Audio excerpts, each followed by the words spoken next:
Fala galera, direto aqui do canal Gabaritando História na ESA. E a dica de hoje é sobre o período pré-colonial, galera. Um assunto que caiu na última prova e gerou muita polêmica. Então nós vamos aqui trabalhar algumas dicas, né, sobre esse assunto que nós não podemos perder questão na hora da prova. Beleza? Bom, sempre que nós falamos em período pré-colonial, galera, a ideia que nós temos é a seguinte: antes, um período anterior. E é justamente isso. Esse curto período da história do Brasil, após a chegada dos portugueses, nós chamamos de período pré-colonial porque é um momento que antecede um projeto colonizador dos portugueses com relação ao Brasil. É um momento em que o Brasil se caracteriza por ocupar um papel secundário nas pretensões de Portugal. Então temos que tomar muito cuidado na hora da prova, porque durante o período pré-colonial não existe um projeto de povoamento das terras, não existe um projeto imediato de ocupação do território brasileiro. E as questões podem trabalhar isso de uma forma bem sutil.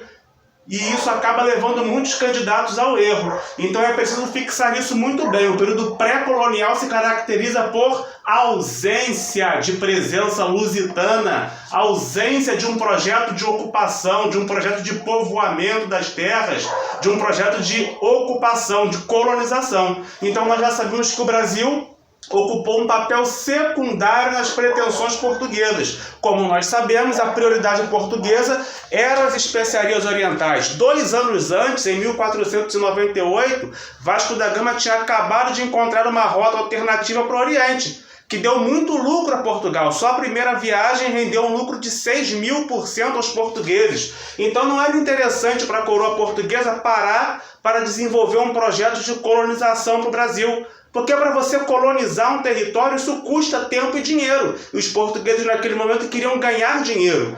E não existia nada no Brasil que rendesse, que gerasse um lucro semelhante ou próximo daquilo que as especiarias orientais proporcionavam aos portugueses. Por isso o Brasil ficou ocupando um papel secundário. Os portugueses aqui chegam em 22 de abril de 1500, 4 dias depois a primeira missa é rezada no Brasil, né? Henrique de Coimbra reza a primeira missa no Brasil. Só que tem um porém. As primeiras expedições oficiais portuguesas que chegam ao Brasil no período pré-colonial, e eu vou falar um pouco sobre essas expedições, estão aqui, né? As primeiras expedições oficiais portuguesas que aqui chegam, elas constatam muitas coisas. Os portugueses não acreditam, primeiro ponto, os portugueses não acreditam que poderiam ter encontrado ouro de imediato aqui nas terras. Aliás, se nós examinarmos a carta de Pero Vaz de Caminha, o que nós vamos constatar? Que os portugueses achavam a terra bárbara, sem organização política, social, econômica, ou seja, eles não acreditavam que essa terra pudesse dar lucro imediato. Não é verdade? Só que as primeiras expedições, elas constatam o seguinte: abundância de madeira. Então aí surge um primeiro desafio para a coroa portuguesa. Como é que nós vamos levar essa madeira até Portugal? Madeira avermelhada, cor de brasa, que os franceses chamavam de brésio, madeira cor de brasa, e os portugueses chamavam de madeira de pau-brasil. E logo de cara constatou-se que era um produto vantajoso na Europa. Dela saiu uma pigmentação vermelha que servia para tingir tecidos. Então o que acontece? O primeiro grande desafio é levar essas madeiras até Portugal. E aí? Dica para a prova. Será que a metrópole, será que a coroa portuguesa vai bancar essa empreitada? Bancar expedições para levar madeiras até a Portugal, até a Europa? Ou vai transferir as responsabilidades para particulares? É muito importante ter isso em mente. Será que Portugal vai assumir ou transferir as responsabilidades de extração da madeira para particulares? Galera, a extração do pau-brasil, isso caiu na última prova e gerou muita confusão. A extração do pau-brasil aqui nas terras vai ocorrer através da concessão de autorizações. A coroa portuguesa vai autorizar alguns comerciantes a vir ao Brasil buscar as madeiras e levá-las para Portugal. Mas que autorização é essa? O rei de Portugal vai conceder uma autorização que nós chamamos de estanco real ou monopólio régio.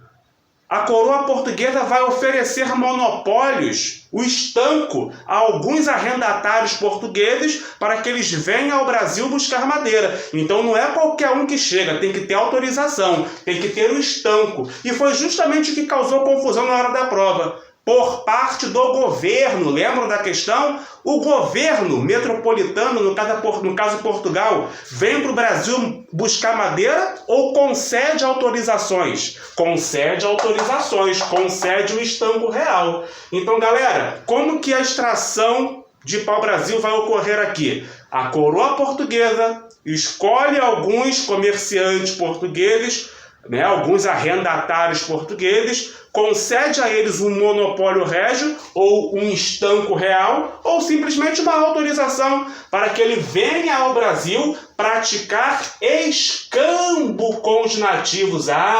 Então não é o governo português que pratica escambo. O que é escambo? É a relação de troca entre europeus e nativos. Não é verdade? Esses comerciantes portugueses chegam ao Brasil, esses arrendatários portugueses chegam ao Brasil e praticam essa relação de troca com os nativos. Cuidado com pegadinhas. Algumas questões colocam o escambo, olha só que maldade, como relação comercial entre portugueses e nativos. O escambo não é uma relação comercial entre portugueses e nativos, entre europeus e nativos. O escambo é uma relação de troca. Cuidado com as sutilezas, cuidado com as pegadinhas. E o primeiro comerciante, o primeiro cristão novo português a receber do rei um estanco real, um monopólio régio, uma autorização para vir ao Brasil buscar madeira, para vir ao Brasil praticar escambo com os nativos, foi Fernão de Noronha. Fernão de Noronha, no ano de 1503, recebeu um estanco real para vir ao Brasil e aí sim praticar escambo com os nativos. Então, espero que isso tenha ficado muito claro. Por parte do governo metropolitano, por parte de Portugal, ocorre a concessão de estanco. Não esquenta muito com barulho de bateria, não. É um doentezinho mental aqui do lado que só faz barulho. Não sabe tocar, não. Mas, enfim. Então, vamos lá, galera. Fernão de Noronha, primeiro arrendatário português a receber uma concessão, um estanco real, né? Então esses europeus, esses portugueses vinham e praticavam escambo, esses arrendatários vinham e praticavam escambo com os nativos, beleza? Volto a dizer, aquela famosa relação comercial, não, de troca, tá bom? E galera, existia algum lugar específico para essa relação de troca, o escambo ocorrer? Será que essa relação de troca ocorria em qualquer lugar? Gente, ao longo do litoral brasileiro foram construídos vários armazéns, que nós chamamos de feitorias.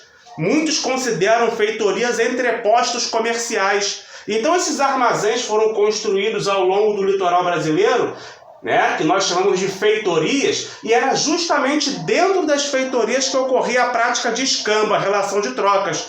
Para agilizar o processo, os portugueses traziam ferramentas, machados, para os nativos, e para os nativos acelerarem o processo de derrubada das árvores, a extração do pau-brasil. Então os nativos vinham para os interiores das terras, extraíam a madeira, estocavam a madeira dentro dos armazéns, dentro das feitorias, e era justamente dentro das feitorias que os europeus vinham, deixavam os presentinhos e levavam as madeiras. Ou seja, era justamente dentro das feitorias que ocorria com muita intensidade a prática do escambo. Outra dica importante, cuidado! As feitorias não serviram para promover o povoamento das terras no período pré-colonial.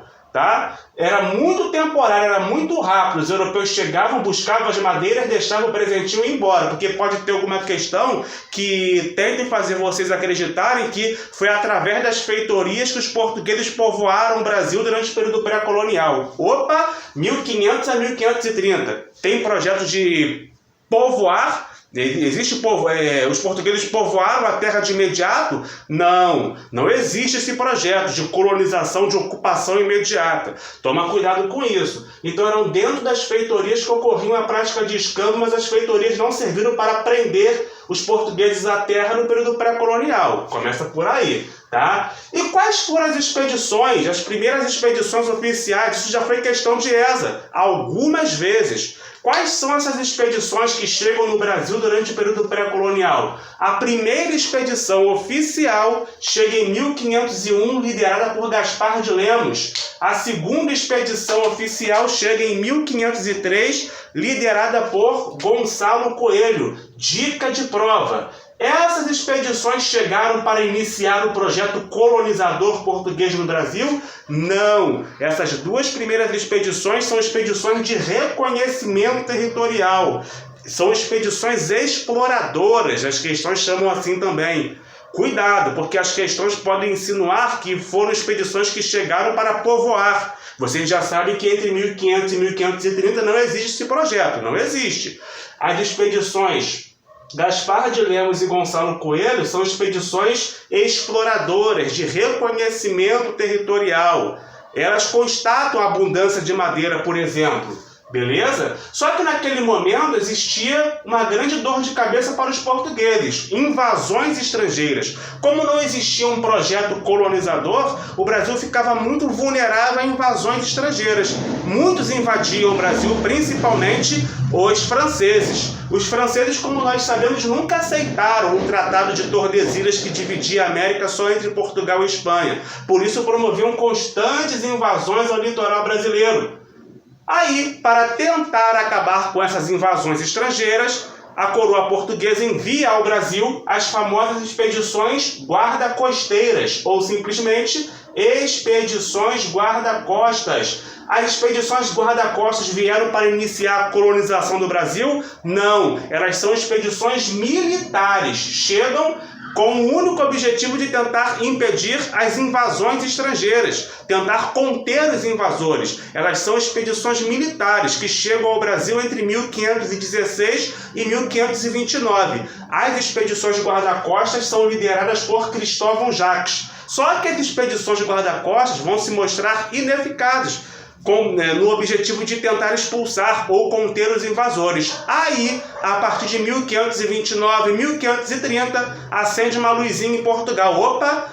Precisamos iniciar a colonização do Brasil. Precisamos colonizar para não perder. Se não iniciarmos imediatamente um projeto de ocupação das terras, de colonização das terras, vamos perder para os invasores. Então, ocorreu essa motivação. Por que Portugal iniciou um projeto colonizador no Brasil a partir de 1530? Primeiro ponto, medo de perder as terras para os invasores, principalmente franceses. Segundo, teve uma motivação econômica também para iniciar a colonização. Qual foi a motivação econômica? As notícias que chegavam com relação à América Espanhola.